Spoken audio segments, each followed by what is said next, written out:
UP में 12वीं जमात के इम्तिहान का पेपर लीक हो गया है। बलिया, आजमगढ़, कानपुर, गोरखपुर समेत 24 अजला में अंग्रेजी का पर्चा मुलतवी कर दिया गया है। रिपोर्ट के मुताबिक अंग्रेजी के 2 सेट का पेपर लीक हुआ है। खुसूसी टास्क फोर्स इस मामले की जांच कर सकती है। 24 अजला के तकरीबन 10 लाख तलबा को आज इम्तिहान में शिरकत करना था।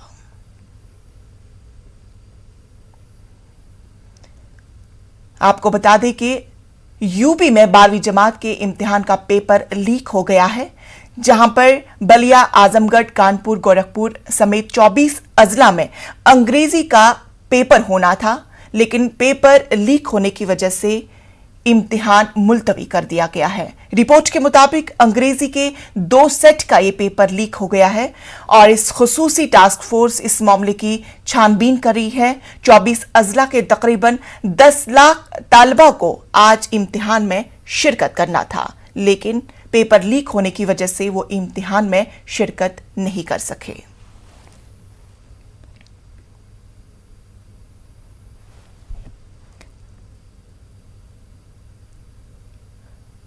बारहवीं जमात के इम्तिहान का पेपर लीक हो गया है। यूपी में बलिया, आजमगढ़, कानपुर, गोरखपुर समेत 24 अजला में अंग्रेजी का पेपर मुलतवी कर दिया गया है।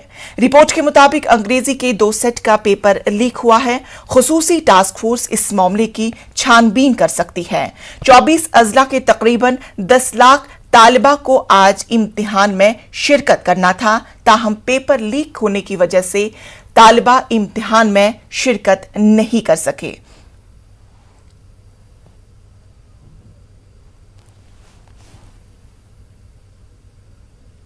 यूपी में 12वीं जमात के इम्तिहानात के ताल्लुक से ये खबर बताई जा रही है, जहां पर अंग्रेजी का पेपर लीक होने की वजह से तालिबा इम्तिहान में शरीक नहीं हो पाए और इम्तिहान को मुलतवी कर दिया गया। अब आने वाले वक्त में इस पेपर का नया शेड्यूल आएगा, जिसके तहत तालिबा अपने इम्तिहानात दे सकेंगे। दरअसल पेपर लीक हुआ था, जिसकी वजह से तालिबा इम्तिहान में शरीक नहीं हो सके।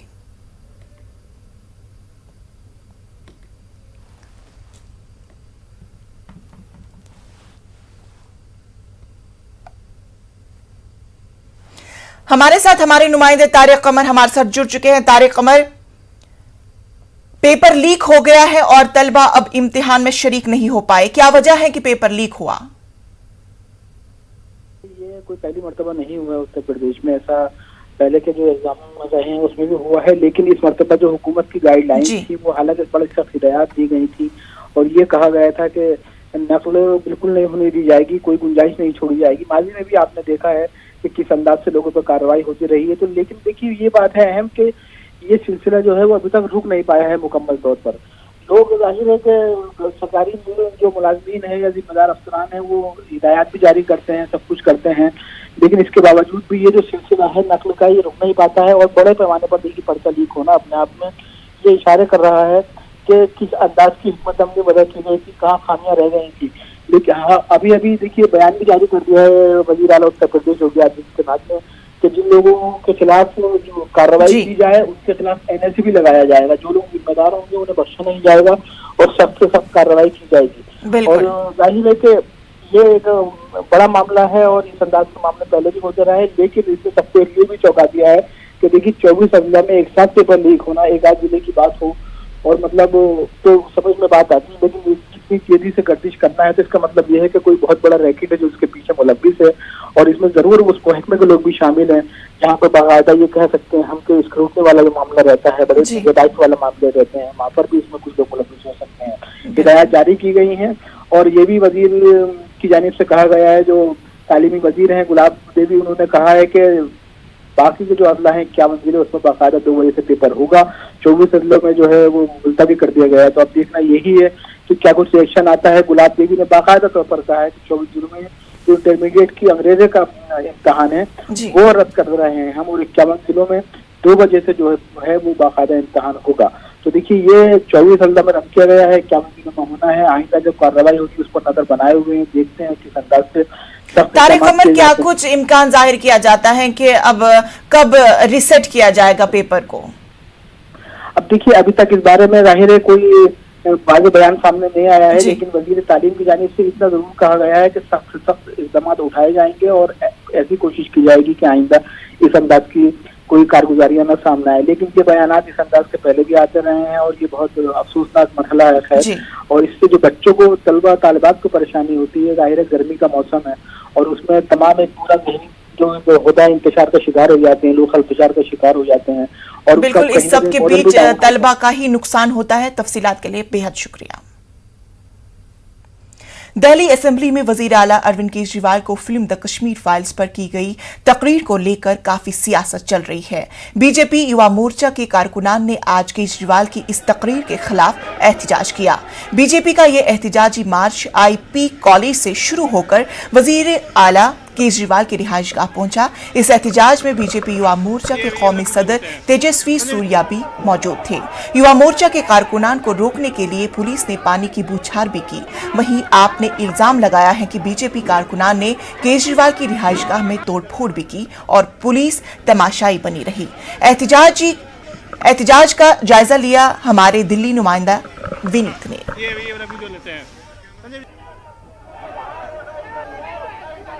कश्मीर के हिंदुओं को लेकर के अरविंद केजरीवाल के बयान को लेकर के यहाँ पर आप देख सकते हैं कि भारतीय जनता पार्टी युवा मोर्चा के जो लोग हैं वो यहाँ पर अपना विरोध प्रदर्शन कर रहे हैं। आप यहाँ पर देखिए कि यहाँ पर तस्वीरों में आप देख सकते हैं कि जो युवा मोर्चा के कार्यकर्ता हैं वो अपना विरोध प्रदर्शन कर रहे हैं। इस विरोध प्रदर्शन में मैं आपको बताना चाहूंगा कि यहाँ पर जो युवा मोर्चा के राष्ट्रीय अध्यक्ष है तेजस्वी सूर्या वो यहाँ पर मौजूद है। इसके साथ ही साथ अन्य जो लोग हैं युवा मोर्चा के राष्ट्रीय पदाधिकारी वो यहाँ पर मौजूद है। उनका साफ तौर पे कहना है कि जिस तरह से अरविंद केजरीवाल ने हिंदुओं को लेकर के, कश्मीर के हिंदुओं को लेकर के बयान दिया, उसका वो विरोध करते हैं। और इसी विरोध प्रदर्शन के कारण आप यहाँ पर देखिए कि तमाम जो बड़े नेता हैं, बड़े कार्यकर्ता हैं, बड़े जो लोग हैं युवा मोर्चा के वो यहाँ पर मौजूद हैं और वो कोशिश कर रहे हैं कि अरविंद केजरीवाल के आवास पर जा करके वो अपना विरोध प्रदर्शन कराए। तो यहाँ पर तमाम जो बड़े लोग हैं वे युवा मोर्चा के वो अपना विरोध प्रदर्शन कर रहे हैं। साफ तौर पर उनका कहना है कि जिस तरह से अरविंद केजरीवाल का बयान आया है कश्मीरी हिंदुओं को लेकर वो उसका विरोध कर रहे हैं और उनसे माफी की मांग कर रहे हैं। कैमरा संजीव के साथ विनीत कुमार, न्यूज 18 दिल्ली। कर्नाटक में हिजाब पर तनाजा खत्म होता नजर नहीं आ रहा है। 10वीं जमात के SSLC बोर्ड इम्तिहानात में तनाजा मजीद गहरा होता जा रहा है। रियासत के कुछ स्कूलों में तालिबात को हिजाब के साथ इम्तिहान लिखने का मौका फराहम करने वाले 7 असातिज़ा को मुअत्तल कर दिया गया है। कदक शहर के CS पाटिल हाई स्कूल के एग्जाम सेंटर में 28 मार्च को मुस्लिम लड़कियों को हिजाब के साथ इम्तिहान लिखने की इजाजत फराहम की गई थी, जिसके बाद कदक के DDPI ने इम्तिहानात की ड्यूटी पर मामूर 7 टीचरों को मुअत्तल कर दिया।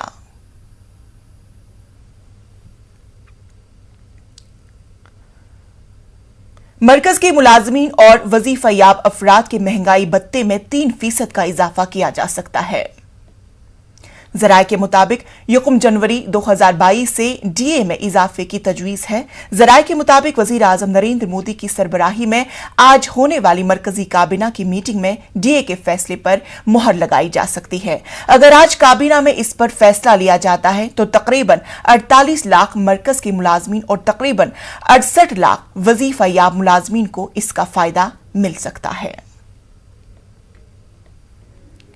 श्रीनगर के रैनावारी इलाके में आज सुबह एक एनकाउंटर में 2 मिलिटेंट मारे गए दोनों मिलिटेंटों का ताल्लुक लश्कर से बताया गया है।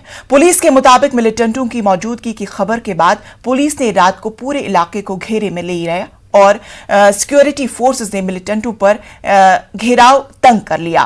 उन्होंने सिक्योरिटी फोर्सेस पर फायरिंग की और जवाबी फायरिंग में 2 मिलिटेंट मारे गए मिलिटेंटों का ताल्लुक जनूबी कश्मीर के अनंतनाग से बताया गया है। पुलिस के मुताबिक एक मिलिटेंट की पहचान रईस अहमद भट्ट वल्द अब्दुल हमीद भट्ट साकिना शाहबाद वेरिया साकिना बिजबिहाड़ा के तौर पर हुई थी, जबकि दूसरे मिलिटेंट की पहचान हिलाल अहमद वल्द सफीर अहमद साकिना कट्टीपुरा बिजबिहाड़ा अखाड़ा के तौर पर हुई है।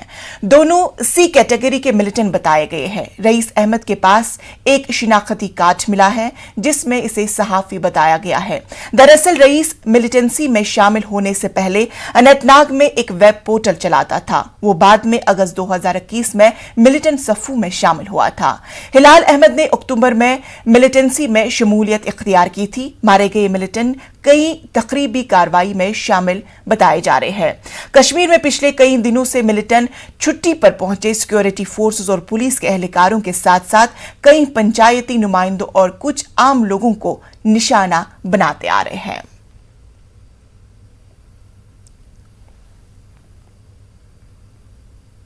तीन दिहाई से ज्यादा अरसे के बाद सतीश कुमार तिक्कू के बेहमाना कत्ल मामले की समाअत शुरू हो गई है। डिस्ट्रिक्ट कोर्ट कॉम्प्लेक्स श्रीनगर में आज मामले की पहली समाअत हुई। महाराज कृष्ण तिक्कू बेहमाना बमुकाबला union territory of Jammu Kashmir नाम से इस केस की समाअत जज अजय कुमार कर रहे थे। अर्जी गुजार ने JKLF के साबिक मिलिटेंट फारूक अहमद डार उर्फ बट्टा की जानिब से सतीश कुमार को कत्ल करने के मामले की जांच का मुतालबा किया है। अदालत ने तिक्कू के वकील को 16 अप्रैल तक अर्जी की हार्ड कॉपी दाखिल करने की हिदायत दी है। वकील ने 31 बरस से इंसाफ के मुंतजिर सतीश के अहल खाना के लिए इसे उम्मीद की किरण करार दिया है। वाज़ेह है कि बट्टा ने एक टीवी प्रोग्राम में इस बात का एतराफ किया था कि उसने सबसे पहले सतीश तिक्कू को हलाक किया था। इंटरव्यू में कहा गया है कि अपने कमांडर इशफाक मुजीद से पंडितों को कत्ल करने की हिदायत मिली थी।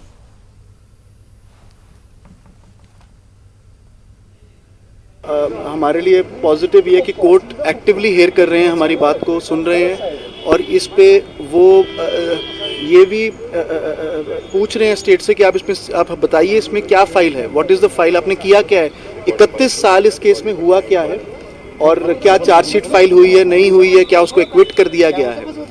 तो हमारे लिए बहुत पॉजिटिव स्टेप है कि कोर्ट इनको एक्टिवली बहुत शॉर्ट डेट्स पे ऑनरेबल कोर्ट इनको सुन रहे हैं। बिट्टा कराटे जी के लॉयर भी थे वहाँ पे, तो वो भी they were severely reprimanded by the honourable court. तो मैं यही कहूँगा कि फैमिली के लिए एक रे ऑफ होप है और इस रे ऑफ होप में यही है कि हमारा जो संविधान है, हमारा भारत देश है, इसमें संविधान के अकॉर्डिंग इस फैमिली को जस्टिस मिले, इनकी हीलिंग हो और इनको क्लोजर मिले। 31 साल बीत गए हैं, फैमिली को ये तक नहीं मालूम कि इस केस में क्या हुआ है। FIR रजिस्टर्ड है बिट्टा कराटे जी के खिलाफ और सबसे हैरानी की बात यह है कि बिट्टा कराटे जी को जब बेल मिलती है तो जज अपने बेल ऑर्डर में लिखते हैं कि प्रोसिक्यूशन ने इसमें कोई इंटरेस्ट नहीं लिया, इसलिए इनको बेल मिल रही है कि गवर्नमेंट ने कोई इंटरेस्ट नहीं लिया है। तो 31 साल बिट्टा कराटे जी ने कैसे एक स्पेशल गेस्ट हैं या कोई स्पेशल उनको इम्यूनिटी है कॉन्स्टिट्यूशन के अंदर कि उनको किसी भी टाइप की कोई भी प्रोसिक्यूशन नहीं की जाती है, चार्जशीट नहीं फाइल की जाती है। तो 16 को नेक्स्ट डेट है, उसके लिए हम हेयरिंग पे दिल्ली से दोबारा आएंगे। सतीश कुमार टिक्कू के मर्डर केस की आज यहां डिस्ट्रिक्ट कोर्ट कॉम्प्लेक्स श्रीनगर में सुनवाई हुई है और जो जज हैं अजय कुमार गुप्ता, उन्होंने पहली ही सुनवाई में जो वकील हैं सतीश कुमार टिक्कू के, उनसे ये कहा कि एक वो प्रॉपर पिटिशन जो है इस केस की वो फाइल करे, क्योंकि अभी तक जो पिटिशन फाइल हुई थी वो वर्चुअल मोड में हुई थी। लेकिन जो जज हैं उन्होंने लॉयर जो हैं उत्सव भैंस, उनसे कहा है कि वो एक हार्ड कॉपी इस पिटिशन की फाइल करें। ऐसे में देखना ये होगा कि जिस तरह से अभी तक इस केस को डिले किया गया है और इंसाफ नहीं इस केस में अभी तक हुआ है, क्या इसकी अब स्पीड ट्रायल होगी और जो सतीश टिक्कू का मर्डर हुआ था क्या उनको इंसाफ मिलेगा कि नहीं, ये सब देखने वाली बातें होगी। जहांगीर अजीज के साथ परवेज भट्ट, न्यूज़ 18 उर्दू, श्रीनगर।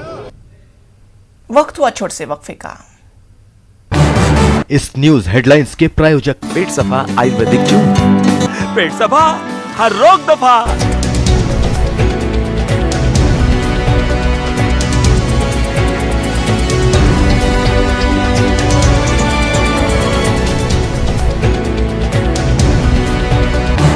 इस न्यूज हेडलाइंस के प्रायोजक पेट सफा आयुर्वेदिक जून, पेट सफा हर रोग दफा।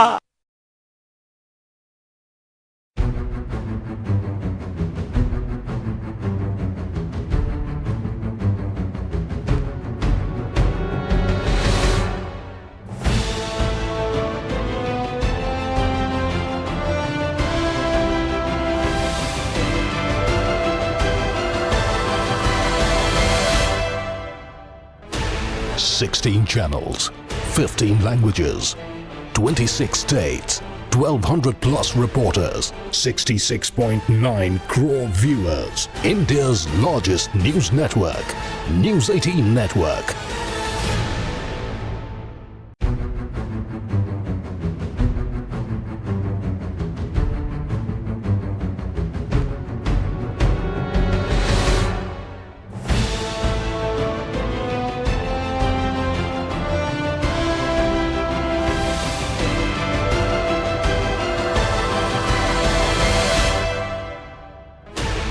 Sixteen channels, 15 languages, 26 states, 1200 plus reporters, 66.9 crore viewers. India's largest news network, News 18 Network.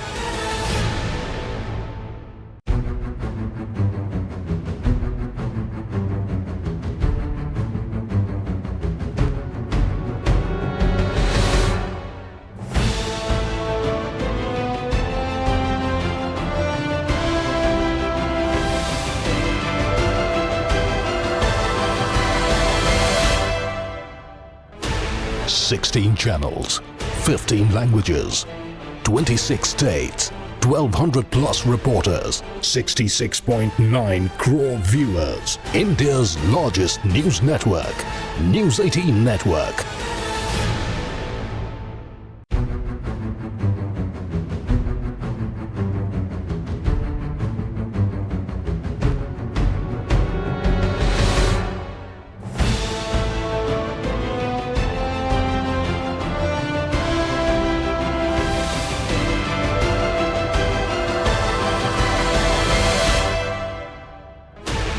Sixteen channels, 15 languages, 26 states, 1200 plus reporters, 66.9 crore viewers. India's largest news network, News 18 Network.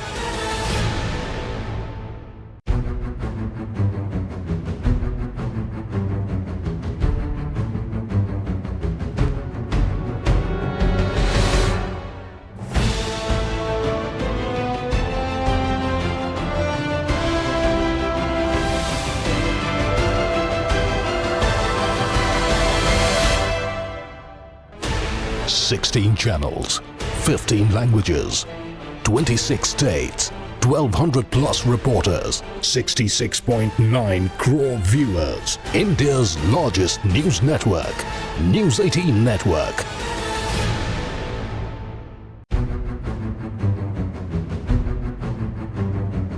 इस news headlines के प्रायोजक पेट सफा आयुर्वेदिक जूम, पेट सफा हर रोग दफा।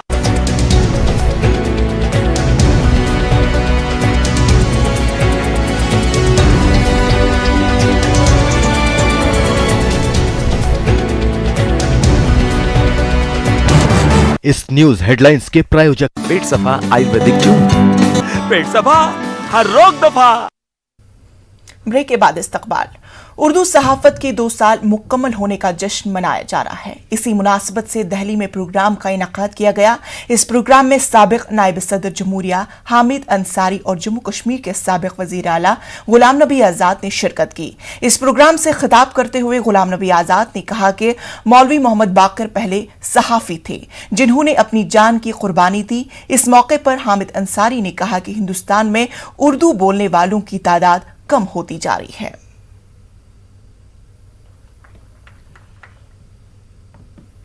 इसी काम के लिए भोपाल से चल करके तशरीफ लाई हैं। आप इनकी उम्र देखिए। लाहौर से 1919 में आज ही के दिन 30 मार्च को रोज़नामा प्रताप महाशय कृष्ण जी ने शुरू किया था और वो उन्होंने इस लिए शुरू किया था कि 1919 में बैसाखी के दिन जलियांवाला बाग में अंग्रेज़ों ने, जनरल डायर ने हज़ारों हिंदुस्तानियों को कत्लेआम किया था। तो उसका लेने के लिए उन्होंने कि भाई हमें अब आज़ादी में पूरी तरह से शामिल होना है। दास्तान है उर्दू सहाफ़त की। 1903 के आसपास एक अखबार था इलाहाबाद से, स्वराज्य, उसके तकरीबन 9 एडिटर को जेल की सज़ा दी गई और उन एडिटर्स की जो तनख्वाह थी वो आपको जान के हैरत होगी कि जौ की एक रोटी और पानी का एक प्याला मिलता था। और वो एडिटर उस पर तैयार हो जाता था और अपना काम करता था। एक एडिटर जेल चला जाता था, दूसरा एडिटर तैयार रहता था। 9 एडिटर लगातार जेल गए और आखिरी एडिटर उसका लाला धमल था, जिसको 10 साल काला पानी की सज़ा दी थी एक जज ने इलाहाबाद के। तो ये जो पूरी तारीख़ है उर्दू सहाफ़त की, ये कुर्बानियों की और वलवला अंगेज़ कुर्बानियों की तारीख़ है। देश का बंटवारा उर्दू ने नहीं किया। देश का बंटवारा कुछ और वजूहात की बिना पर हुआ, उस पर बहुत लंबा डिस्कशन हो सकता है। अगर देश का बंटवारा उर्दू सहाफ़त ने किया होता तो उर्दू के 70 अखबार पाकिस्तान ना जाते और 315 अखबार, 345 अखबार हिंदुस्तान में ना रहते।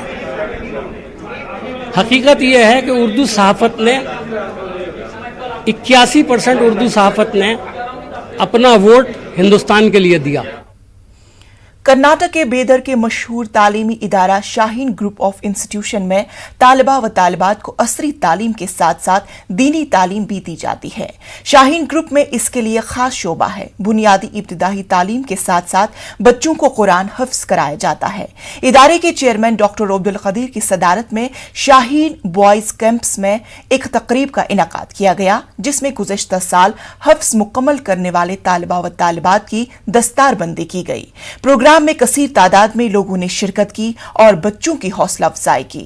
इस प्रोग्राम से खिताब करते हुए मुकर्रीन ने शाहीन ग्रुप की काविशों को मिसाली करार दिया। वजीर आजम नरेंद्र मोदी ने आज बेमेस्टिक के 5वीं चोटी इजलास से खिताब किया। बेमेस्टिक के 25वें यौम तासीस के मौके पर इस इजलास को पीएम मोदी ने बेहद खास करार दिया। वजीर आजम नरेंद्र मोदी ने रूस यूक्रेन जंग के बाद पैदाशुदा हालात का जिक्र करते हुए कहा कि जंग की वजह से आलमी सतह पर इक्तिसादी सूरत हाल काफी खराब होती जा रही है। ऐसे में बेमेस्टिक ममालिक एक दूसरे को मजीद ताउन करना बेहद जरूरी हो जाता है। बेमेस्टिक इजलास में पीएम मोदी ने कहा कि रुकन ममालिक के दरमियान तिजारत बढ़नी चाहिए। पीएम मोदी ने कहा कि चैलेंजिंग सूरत हाल के दरमियान सिक्योरिटी बहुत अहम है। पिछले कुछ बिम्स्टेक की स्थापना का यह 25वां वर्ष है, इसलिए आज की समिट को मैं विशेष रूप से महत्वपूर्ण मानता हूं। इस लैंडमार्क समिट के परिणाम बिम्स्टेक के इतिहास में एक स्वर्णिम अध्याय लिखेंगे। एक्सेलेंसीज, पिछले 2 सालों के चुनौतीपूर्ण माहौल में राष्ट्रपति राजपक्ष ने बिम्स्टेक को कुशल नेतृत्व दिया है। भिवंडी के उर्दू बसीरा हॉल में सहाफत, तारीख और तकनीक के उन्वान से एक सेमिनार मुनाकिद किया गया। यशवंतराव चौहान ओपन यूनिवर्सिटी के तालिबा के सहाफत के मजमून पर इस दौरान तवज्जो मरकूज रही। माहिरीन ने प्रिंट मीडिया, इलेक्ट्रॉनिक मीडिया और सोशल मीडिया की तारीख और इसके फवाइद और नुकसानात के अलावा मीडिया की जरूरत और इसके गिरते मयार पर तफसीलन अंदाज में रोशनी डाली।